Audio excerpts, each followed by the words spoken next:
In a world of sorrowful events and perplexity, Violet Lawrence, a once happy princess, now finds herself trapped in a loveless marriage with Winter Blooming. Her soul unexpectedly shifts into Winter's body, leading to a surprising twist of fate. While attempting to manage this new world, she encounters challenges and learns to tolerate the derision and censure that come with her husband's personality. Meanwhile, her original body suffers from mysterious illnesses, leaving her anxious for a cure. As the two interwoven stories develop, a tale of survival, love, and self-discovery takes shape, offering an attaching narrative of courage and forgiveness. The story starts with a female protagonist who stands near a window feeling sad and says to herself that she has done everything she could. She then holds poisonous pills in her hand and says that she has endured living in a hellhole for years and can't continue anymore. She decides to end everything and lies down on a bed, expressing her frustration at being ridiculed and lacking the will to go on. With tears in her eyes, she wonders why things turned out this way and laments not having anyone to say goodbye to before she dies. She reflects on her past, revealing that she was the only princess, born to the queen, and lived a privileged life that no one else could compare to. She questions if her life would have been different if she hadn't married a certain man and whether her current thoughts are even worthwhile. She considers it all to be in the past and says farewell. 3 years ago, a state-run project led by the royal family failed, and the king passed away without finding a solution. The anger of protesters grew, demanding the death of the royal family and pressuring them to repay their debts to the people. In this situation, Winter Blooming, an illegitimate child of Duke Blooming who had a foreign mother, was in need of a title. Despite being the eldest son, his mixed-blood heritage made it unlikely for him to inherit the title of Duke. His abilities only earned him money and material possessions. In Larkround, there were only 2 ways to attain a title: succession or marriage. Since succession was not an option for Winter, he had no choice but to marry a member of the royal family. He offered his property and wealth to help the royal family, and in return, he was promised marriage to the princess after paying off their enormous debts. Afterward, Violet Lawrence married Winter Blooming, the illegitimate child of the Duke of Blooming, becoming a princess of Larkround. Violet, seeing her new husband, thinks to herself that she didn't know Winter Blooming was so good-looking and that she fell in love with him at first sight. However, she wonders if he feels the same way and observes that he appears more mature than she had heard.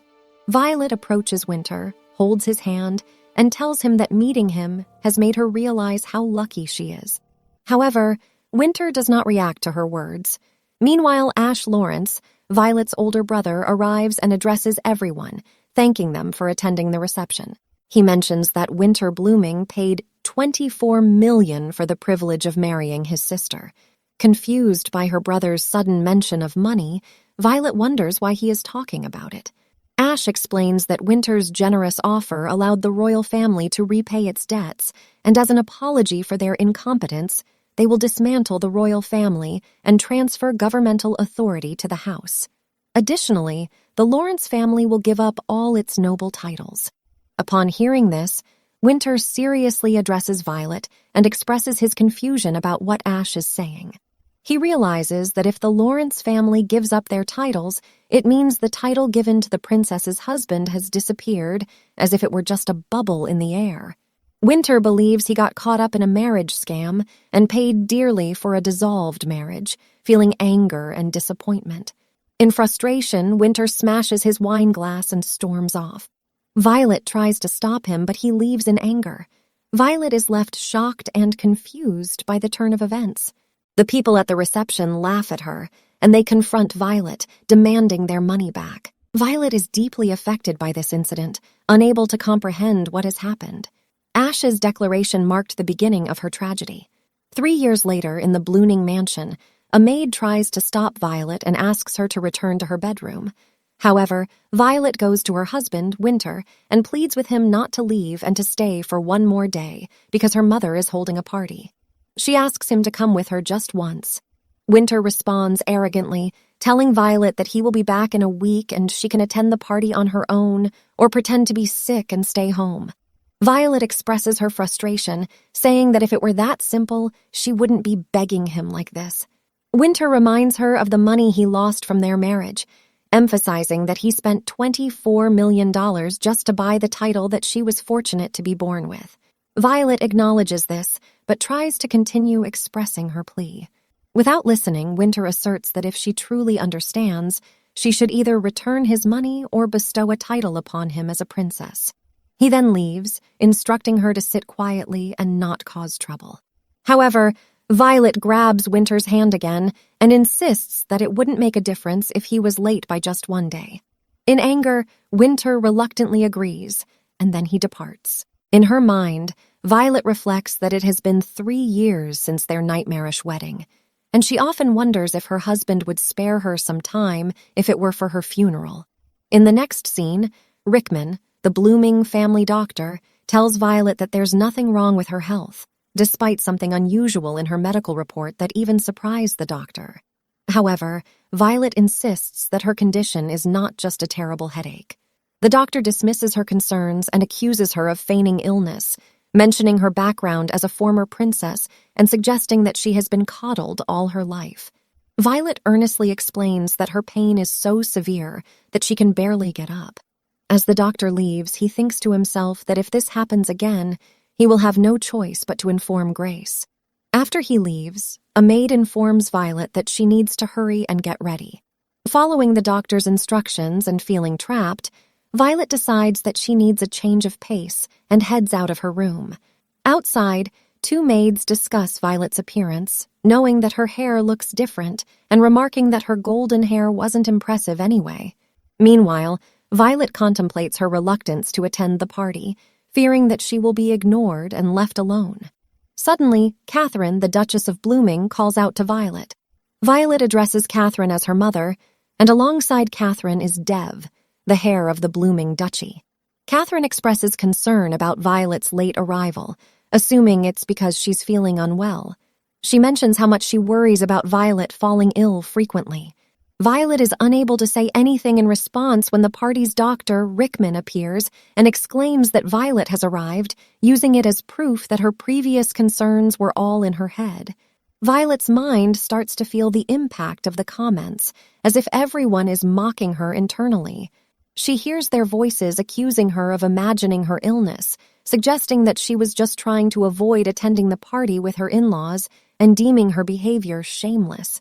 In her thoughts, Violet denies the accusations, feeling hurt by the judgment. Catherine, addressing another lady, explains that Violet's sensitivity to even the slightest discomfort is due to her past as a princess. The lady agrees, referring to Violet as faint-hearted and insinuating that she is viewed as a scammer within the Blooming family. Feeling disheartened, Violet reflects on her downfall as a once happy princess, and how whispers and murmurs of her miserable tale can be heard everywhere. She wishes for the terrible party to end soon, feeling alone and isolated. At that moment, Dev approaches Violet and comments on her solitude. Surprised, Violet addresses him as Lord Dev. Dev flirts with her, remarking that she has been alone throughout the entire party and assuming his brother is busy again. Violet awkwardly adjusts her necklace, and Dev takes off his muffler, mentioning that it's still cold outside. He then places it around Violet's neck and expresses his disdain for the slander and disgrace surrounding her. Dev suggests sharing a drink, emphasizing that she doesn't need to worry about saving face. Angrily, Violet tells Dev to leave her be. Dev, urging her to think and make the smart choice as a princess who knows nothing of the world, mentions that his brother is hardly ever at home. Despite his words, Violet walks away from him, and Dev warns her that she will regret her decision. Violet thinks to herself about how awful it is that the gentlemanly heir of the Blooming Duchy would make advances towards his sister-in-law like a sleaze. However, she wonders if anyone would actually believe her if she tried to tell them what had happened. In the present time, Violet was heard expressing her exhaustion and frustration. She mentioned that she no longer wanted to endure being treated as a punching bag by others. She bid farewell to her once blissful past, her miserable married life, and even to Winter, shedding tears as she spoke. She uttered a poignant goodbye. After some time had passed, Violet started experiencing a surprising improvement in her condition. She reflected on her diminished pain, stating that her headache and fatigue had disappeared. making her feel rejuvenated. She even questioned if she had entered a heavenly realm, as the atmosphere felt warm and comforting. She couldn't help but contemplate how she would have embraced death's sweetness 3 years ago if she had known about this blissful state. She found solace in her current experience. Suddenly, Winter, who had been asleep, awakened with a startled exclamation. He seemed alarmed by a change in his voice and noticed that his hands were different. He expressed confusion and bewilderment, questioning what was happening around him. It was then revealed that Violet's soul had somehow found its way into Winter's body. He expressed his disbelief at the situation, realizing that he had turned into Winter himself. Doubt and confusion consumed him as he gazed at his reflection in the mirror, exclaiming that he must be losing his mind. Winter, still bewildered and unsure, commented on his own physical appearance. He described Winter as being over 190 centimeters tall, with broad shoulders, jet black hair, and gray eyes. Despite his rugged exterior, he acknowledged that his features were flawless. Meanwhile, Hale, Winter's secretary, entered the room and urgently informed Winter, addressing him as Winter, that Raoul had already arrived and urged him to quickly get ready. Winter, whom we will now refer to as Violet, remained perplexed and hesitant. Hale, noticing the delay, questioned why Violet was taking so long, emphasizing that there was no time to waste. He mentioned that he had overslept for some reason. Placing clothes on the bed, he instructed Violet to wear them for the day and not forget the necktie, reminding him that he would be in public. Violet, still adjusting to his new identity, replied with a mix of hesitation and understanding, assuring Hale that he comprehended the instructions. Hale, taken aback by Violet's formal manner of speaking, questioned why he was being so polite, speculating that he might be practicing his manners due to losing his temper the day before. Surprisingly, Violet responded by asking what had happened the previous day, showing his lack of awareness. Hale proceeded to explain that it was related to the Vitalin coffee beans and how Raoul had requested an increase in the price to 30 rounds per gram. Hale, noticing Violet's lack of action, urged him to change his clothes. Violet, feeling a bit shy, requested Hale leave the room for a moment, explaining his discomfort at undressing in front of a man. However, he acknowledged that he would need his assistance with his necktie later. Hale, shocked by Violet's behavior, questioned why he was acting differently and wondered if it was some form of punishment. Violet then requested that Hale at least turn around, expressing his unease. Hale responded with frustration, stating that he would prefer Violet to curse at him as he usually did, and expressing his surprise that he was making such requests. Once Violet was ready, he inquired if the meeting was about to begin. Hale, still perplexed, confirmed that it was indeed time for the meeting to commence. Hale reiterates his instructions to Winter, emphasizing that he must not get angry even if Raoul insults him and should refrain from flipping the table again. Winter responds with a hesitant nod. Internally, he ponders whether Winter usually swears and flips tables. He had always believed that cold-hearted people wouldn't flinch even when faced with insults. He realizes that there is more to Winter beneath his cold exterior than he had realized.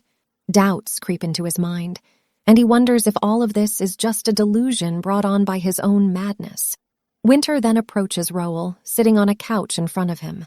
Raoul hands in a letter, and he contemplates the situation, thinking that even if it's all in his mind, he wouldn't feel comfortable letting the contract go to waste. Raoul states, as he mentioned yesterday, that he won't sell the Vitaline beans for a price lower than what he had specified, showing him another paper as evidence. Winter initially thinks to himself that the previously agreed-upon price is already recorded in the contract. Then he voices his concerns, stating that raising the price without warning would place an excessive burden on them. Raoul questions Winter, mentioning the success of his hotel chain, and Violet wonders if Winter has already recovered a significant portion of his fortune. However, he quickly dismisses these thoughts as part of his delusion. He confesses his guilt, feeling responsible for Winter's sacrificing the majority of his fortune for their marriage. She had planned to warmly welcome Winter back whenever he returned home, but things didn't go as planned. Just then, Raoul reveals that they employ children, shocking Winter. He confirms it, and Winter, intending to comply with Raoul's request, is interrupted by Hale. who intervenes and suggests that Rowell might have had too much to drink the previous day. Hale approaches Winter and whispers in his ear, questioning his actions and implying that he might still be under the influence of alcohol. Winter was taken aback. Hale interrupts Winter, pointing out that Rowell is trying to evoke her sympathy by reminding him of his past mistreatment and the insults she endured as a child. He further adds that there's no chance Rowell would pay the children a fair wage, and that even if she agreed to the higher price, it would only benefit Rowell.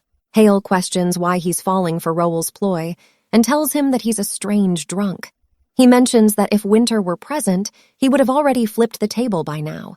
Winter contemplates Hale's words, wondering if he should have flipped the table if he wanted to imitate Winter's usual behavior. He questions whether he's physically capable of lifting such a heavy piece of furniture.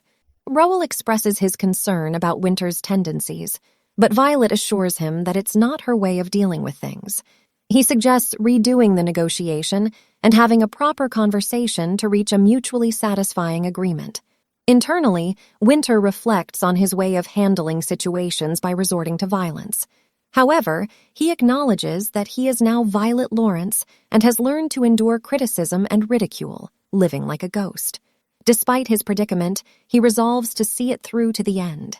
Violet then addresses Rowell, proposing that they thoroughly go through the details from the beginning until they find a solution or one of them gives in due to exhaustion.